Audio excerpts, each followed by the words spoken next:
네, 소비자 피해 문제점과 해결책을 찾아보는 클릭 소비자 솔루션 시간입니다. 날씨가 아주 많이 풀리고 있죠. 봄이 성큼 다가오고 있는데요.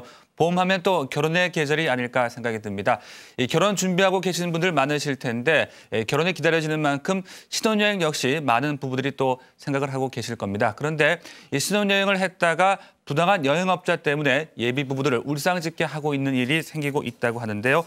오늘 이 시간에는 신혼여행 상품을 계약했다가 소비자 피해가 어떤 상태들이 벌어지고 있는지 또 주의사항에 대해서 알아보도록 하겠습니다. 오늘 도움 말씀 주시기 위해서 한국소비자원의 구경태 과장님 나와주셨습니다. 안녕하십니까?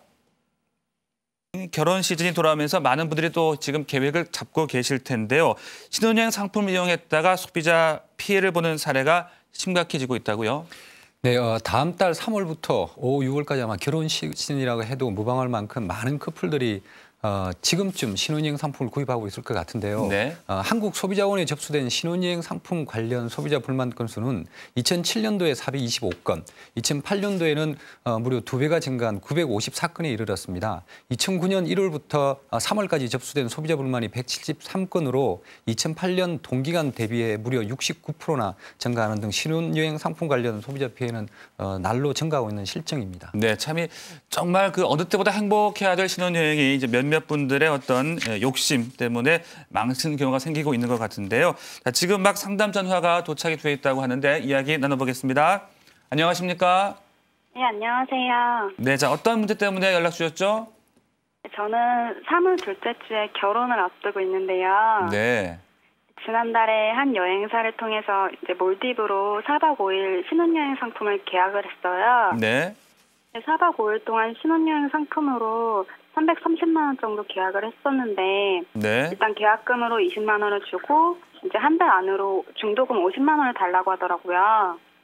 그래서 이제 저는 계약 당시에 20만 원을 주고 또 나중에 50만 원 중도금을 입금을 했는데요. 네. 근데 이제 일주일 전에 어머니께서 급성 간암으로 병원에 입원하게 되셨거든요. 아, 예. 네, 그래서 집안이 좀 안 좋아져서 이제 저랑 남자친구는 지금 어머니 몸이 너무 안 좋으니까 결혼식을 미룰까도 했는데 이제 어머니께서는 이제 그냥 다시 하기로 한 날짜에 식을 올리라고 하셔서 3월 둘째 주에 그대로 결혼을 해요. 네. 근데 이제 아무리 생각을 해도 이제 어머니가 편찮으시니까 두고서 이제 신혼여행을 간다는 게 좀 어렵잖아요.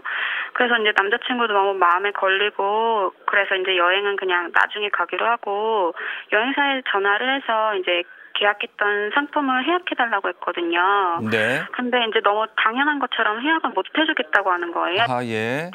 그래서 이제 우리가 이미 계약금 중도금까지 다 냈기 때문에 해약은 불가능하다고 하는데 오히려 이미 다 계약해둔 걸 자기네들도 이제 해약금을 저희한테 요구하는 거예요. 그래서 이제 무슨 집을 계약하는 것도 아니고 계약금하고 중도금 냈다고 해약이 어렵다고 하니까 말이 안 되잖아요. 네. 그래서 이제 중도금하고 계약금을 돌려받을 수 있는 방법이 없는지 궁금해서 연락드렸어요. 네, 자, 참이 결혼이라는 좋은 일을 앞두고 계셨다가 이런 문제 부딪히게 되셨는데요. 뭐 일부라도 돌려받을 수 있었으면 좋겠는데 어떤 방법이 나올까요? 네, 먼저 상담자분께 한 가지 여쭤보겠습니다. 계약 당시에 여행 상품 판매자가요, 해약할 때에는 계약금이나 중도금을 반환하지 않는다라고 그런 말을 한 적이 있는지 궁금합니다.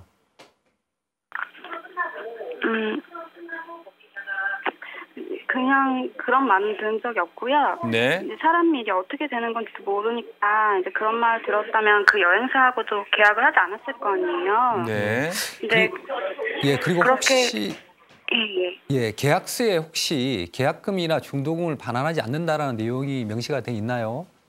그렇지 않아도 제가 그런 게 어디 있느냐고 따지니까 계약서에 써 있다고 하는 거예요. 아, 예. 네, 그래서 계약서를 꼼꼼히 살펴봤는데 작은 글씨로 쓰여 있긴 하는데 그 계약서를 꼼꼼하게 읽는 사람이 몇이나 되겠어요. 네. 그 상품을 파는 사람의 말만 믿고 계약을 한 거죠. 네네. 네. 예. 여행 관련해서는 표준 약관 또는 소비자 분쟁 해결 기준이라는 것이 있습니다. 이 표준 약관은요, 여행 산업의 건전한 거래 질서를 유도하고 불공정한 내용의 약관이 유통되는 것을 방지하기 위해서요, 공정거래위원회가 승인하고 제정 운영하고 있습니다. 그런데 표준 약관은 양 당사자 간의 자유로운 계약 내용보다 절대적으로 우선하는 것은 아닙니다. 즉 법률이 아니기 때문에 강행적으로 혹은 절대적으로 표준 약관보다 여행 계약의 내용이 우선되는 것은 아닌데요. 법률적으로만 본다면 계약을 취소하는 소비자에게 여행사한테 손해가 있다면 소비자에게 손해배상 책임이 없는 것은 아닙니다.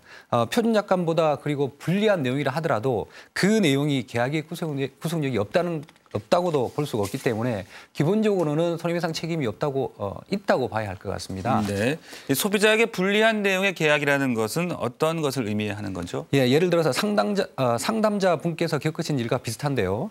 계약금을 어떠한 경우에도 반환하지 않는다거나 호텔 또는 리조트 비용으로 지급된 계약금 등을 일체 반환하지 않는다는 약관 내용은 계약 성립에 영향을 미치는 중요한 내용이라고 할 수 있습니다. 네. 그러한 내용이 보통 소비자한테 불리한 내용인데요. 통상은 표준 약관을 따르기 때문에 20일 전에 계약을 취소하는 경우에는 소비자는 계약금 또는 중도금 같은 지급한 금액을 반환받을 수 있는 권리가 명시가 되어 있습니다. 네. 그 이제 중요한 내용을 설명했다는 사실을 이제 여행자가 입증을 해야 되는 걸까요? 그렇습니다. 계약 성립에 영향을 미치는 중요한 내용은 약관 규제 법률에 따라서 약관의 작성자인 여행사가 소비자한테 설명을 해야 됩니다. 네. 그리고 그 내용 약관의 내용을 주장하기 위해서는 소비자에게 설명했다는 사실을 사업자가 입증을 해야 됩니다. 네. 자, 그런데 이제 그 설명을 못 들었다고 하더라도 그 계약서 자체는 명시가 돼 있는데요. 그것이 어떤 문제가 되는 것은 아닐까요? 예, 약관 작성자인 여행사가 소비자로부터 수령한 계약금 또는 중도금을 반환해야 하는지 여부를 판단할 때는요. 네. 계약을 체결할 때 통상 여행 계약과 달리 이 소비자가 체결한 계약은 어떠한 경우에도 소비자의 규칙사로 인해서 계약을 취소할 때는 계약금이나 중도금을 반환하지 않는다라는 내용이 명시가 되어 있었는지가 중요한데요. 통상은 사업자가 입증 방법은 계약서라든지 녹음 자료를 많이 제시하고 있는데 그 자료를 좀 보고 과연 사업자가 손해배상을 요구할 수 있는지 없는지를 판단해야 할 것 같습니다. 네. 그리고 통상 계약서 우측 하단에 소비자의 서명이 있다는 이유 하나만으로는 중요한 내용을 소비자한테 네. 설명했음을 입증하는 것은 좀 부족한 측면이 있을 것 같습니다. 네. 그렇다면 이제 그 손해배상 청구도 가능하다라고 봐도 되겠습니다. 기본적으로는 소비자는 계약금 반환료를 요구할 수 있는데요. 네. 요건이 사업자가 중요한 내용을 설명했다는 사실을 입증하지 못하는 한, 기본적으로는 사업자가 입증하지 못하면 소비자는 계약금 또는 중도금 반환을 요구할 수 있을 것 같습니다. 네, 알겠습니다. 답변 잘 듣고 계셨죠? 예. 네, 오늘 상담 참고하시기 바랍니다. 네, 감사합니다. 네, 고맙습니다. 예. 자, 이 신혼여행 상품 피해라고 한다면은 이제 방금 우리 전화 상담을 했던 것처럼 아마 이제 계약을 했다가 해지를 했을 때 그 계약금을 돌려받지 못하는 그런 사례가 많을 것 같아요. 어떤 피해 유형들이 접수가 되고 있죠? 네, 그렇습니다. 2008년 한국소비자원에 접수된 신혼여행 관련 소비자 불만 청구 유형을 살펴보았더니요. 네. 그때 당시에 세계적인 금융위기 때문에 환율 급등이 있지 않습니까? 네네. 환율 급등 또는 개인 사정에 따라서 계약을 해지하고 계약금 또는 중도금의 반환을 요구하는 그런 사건이 414건 43%로 가장 많았었습니다. 그 다음으로는 과도한 위약금을 요구한다는 부당행위가 28.7%였고요. 네. 환율 급등에 따라서 여행 사업자가 일방적으로 여행 대금 가격 인상을 요구한다는 가격 요금 관련 소비자 불만이 17.8% 나타났고 그 이외에 사업자가 여행 계약을 이행하지 않는다거나 서비스 내용의 불만 등의 유형이 접수되었었습니다. 네. 그런데 좀 이제 그 반대 입장을 생각해 보면은 그 환율이 갑자기 이렇게 급등을 하면 여행업자들도 상당히 좀 난감해질 것 같아요. 네. 예, 그렇습니다. 처음에 소비자의 규칙사유, 소비자가 힘들어서 여행 계약을 못할 수도 있지만은 사업자 입장에서도 갑작스러운 환율 급등 같은 갑작스러운 문제로 네. 여행 계약 혹은 여행 약속을 소비자한테 제공하지 못할 수도 있습니다. 네. 가격 인상을 요구하는 가격 요금과 관련된 소비자 불만 접수 건수의 95.8%가요. 2008년 10월 이후에 접수된 사건인데 재작년 연말 급격한 환율 인상이 해외여행을 계획하는 소비자에게 적지 않은 영향을 미쳤던 것 같습니다. 네. 하지만 그렇다고 해서 여행업자가 일방적으로 소비자에게 이미 계약한 상품에 대해서 가격 인상을 요구하는 것 자체가 계약을 오히려 사업자가 위반하는 것으로도 볼 수 네. 있습니다. 네, 아까 그리고 이 공정거래위원회에서 제정한 국외 여행 표준 약관이 있다라는 말씀을 하셨는데 그 내용 다시 한번 정리를 부탁드릴까요? 네, 공정거래위원회에서는 여행 상품 관련해 가지고 표준 약관을 운영하고 있습니다. 그 내용을 잠시 보면 네. 먼저 약관 중에서도 특약과 관련된 약관 조항이 있는데요. 잠시 읽어드리자 보면 여행업자와 여행자는 관계 법규에 위반되지 않는 범위 내에서 서면으로 특약을 맺을 수 있습니다. 이 경우에는 특약이 표준 약관과 다름을 여행업자는 여행자에게 설명하여야 합니다라고 명시하고 있고요. 그다음에 여행 요금과 관련된 내용도 있는데 국외여행 표준 약관 제1항에 의해서 국외여행을 실시함에 있어서 이용, 운동, 숙박 기간에 지급해야 할 요금이 계약 체결 시보다 5% 이상 증감하거나 여행 요금에 적용된 외화 환율이 계약 체결 시보다 2% 이상 증감한 경우에는 여행업자 또는 여행자는 그 증감된 금액 범위 내에서 여행 요금의 증감을 상대방에게 청구할 수 있습니다. 네. 예를 들어서 여행사 입장에서는 환율이 올랐음을 이유로 소비자에게 가격 인상을 요구하는데요.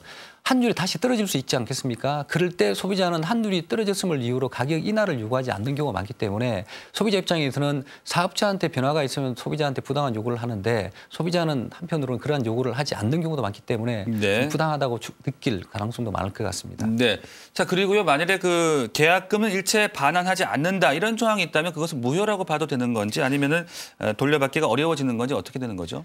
현실적으로는 말씀드린 것처럼 그 내용을 사업자가 소비자한테 충분히 혹은 진실되게 설명했다는 사실을 사업자가 입증을 한다면 네. 소비자원에서는 기본적으로 계약금 또는 중도금 반환을 요구를 거절한다고 해서 부당하다 보지 않습니다. 아하, 예. 참고로 표준약관 또는 분쟁 해결 기준에 의하면 20일 전이라면 소비자는 취소할 때 반환금, 계약금 반환을 요구할 수 있다고 명시되어 있고요.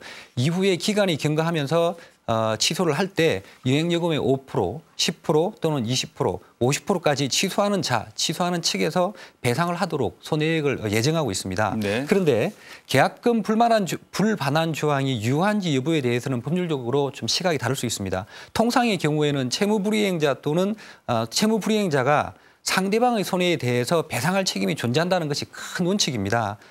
근데 대부분의 한편 표준 약관을 이행하고 있는 여행 사업자가 많기 때문에 소비자는 표준 약관을 이행할 것으로 믿고 있고요. 그리고 표준 약관에 따라서는 20일 전에 취소를 한다면 계약금을 반환을 할 수 있을 것으로 기대하고 있는데 네. 소비자 신혼여행권 같은 경우는 표준 약관을 따르지 않는다는 사실을 사업자가 설명하지 않았다면 그것으로 인해서 사업자의 손해에 대해서 배상 책임이 무조건 존재한다고는 보기는 어려울 것 같습니다. 네, 알겠습니다. 자, 그런데 그 여행업자들이 그 표준 약관을 위반을 했을 경우에 처벌 규정은 따로 있는 겁니까? 처벌은 없습니다. 네. 표준 약관은 말 그대로 표준이 되는 약관을 사업자들이 사용하도록 공정거래위원회가 유도하는 것일 뿐이기 때문입니다. 네. 약관이라는 것은 대량으로 서비스 혹은 상품을 제공하는 사업자들이 일일이 계약서를 쓰기 불편하기 때문에요. 사업자 영업의 편의를 위해서 일방적으로 사업자들이 작성합니다. 거래 상대방인 소비자들은 제대로 인지하지 못하고 계약을 체결하게 되기 때문에요. 네. 약관의 부속을 받을 때 불리한 처지에 놓일 수도 있기 때문에 이를 방지하기 위해서 국가가 약관 규제에 관한 법률을 제정하고 운영하고 있습니다. 네, 그 여행사 때문에 어떤 여행에 차질이 발생했을 경우에는 어떤 조치를 취해야 될까요? 여행사가 계약을 이행하지 않는 경우도 적지 않습니다. 여행사 경영에 갑자기 재정이 악화된다라든지요. 네. 소비자로부터 돈을 받았는데 그 돈을 현지에 있는 여행사 또는 호텔로 돈을 지급하지 않아 가지고 현지에 가서야 여행이 제대로 이루어지지 못해서 낭피를 당하는 소비자들도 많은데요. 이런 경우는 소비자부는 분쟁 해결 기준을 적용을 해서 합리적으로 손해배상을 요구할 수 있습니다. 네. 다만 사업자분들이 파산하거나 청산했을 때 돈을 받기 어려운 경우도 있는데요. 이런 경우는 소비자분쟁조정위원회 또는 법원에서 판결을 받아서 이행보증금을 여행업 협회에 청구할 수 있는 방법도 있습니다. 네. 그리고 이제 신혼여행을 가셨다가 그 현지에서 피해를 보는 경우도 있을 것 같아요. 어떤 사례가 있을까요? 말씀드린 것처럼 신혼여행 현지에서 피해를 입는 소비자 분들도 많습니다. 예를 들어서 한둘의 사례를 들어보면요. 한 예비 부부는 신혼여행 마지막 날 여행사가 제공한 음식을 먹고 구토 증상을 일으켜서 귀국하지 못해서 부득이하게 신혼여행 현지에서 더 머물릴 경우도 있었고요. 돈도 좀 들었겠죠. 그리고 또 한 예비 부부는 신혼여행 국내 여행사가 리조트 대금을 제대로 입금하지 않아 가지고 예약이 취소되는 바람에 현지에서 소비자가 추가적으로 수십만 원, 작게는 또 많게는 100여만 원까지 내는 피해 사례도 있었습니다. 하셨을 것 같은데 그럴 경우 피해 보상을 받을 수 있을까요? 법적으로는 당연히 받아야 정상인데요. 말씀드린 것처럼 사업자 그러니까 부당하게 연락이 안 될 수도 있고요. 청산하거나 파산하는 경우에는 말씀드린 것처럼 소송 또는 분쟁조정위원회 조정 결정을 거쳐가지고 판결을 받아서 이행보증을 청구할 수밖에 없습니다. 네, 구체적인 사실관계도 좀 자세하게 파악이 돼야 할 거고요. 그렇습니다. 예. 자, 이제 끝으로 신혼여행 상품을 이제 계약을 체결하실 때 주의해야 될 점 있으시면은 짚어주시죠. 네, 결혼이라는 것은 인생의 중요한 건데요. 준비 네. 과정에서 신혼여행에 피해가 없도록 여행사와 계약서를 체결할 때 특약 조건에 등을 꼼꼼히 살펴보는 것이 좋은데요. 네. 계약금이나 중도금이 반환되지 않는지 되는지를 소비자가 취소할 때 꼭 확인하는 것이 좋습니다. 그리고 또한 신혼여행 중에 현지 가이드가 무리하게 고가의 제품을 구입하도록 권유하는 것이 많은데 네. 대부분 국내에 귀국해서 보면 터무니없이 비싸다고 생각을 하고 후회하는 경우가 많습니다. 네. 그래서 미리 좀 합리적인 소비를 하는 것도 좋고요. 만약에 현재 수백만 원 혹은 100여만 원 이상의 좀 고가의 제품을 구입했다고 생각을 네. 한다면 지금이라도 여행사의 반환 여부를 문의하는 것이 좋을 것 같습니다. 네, 알겠습니다.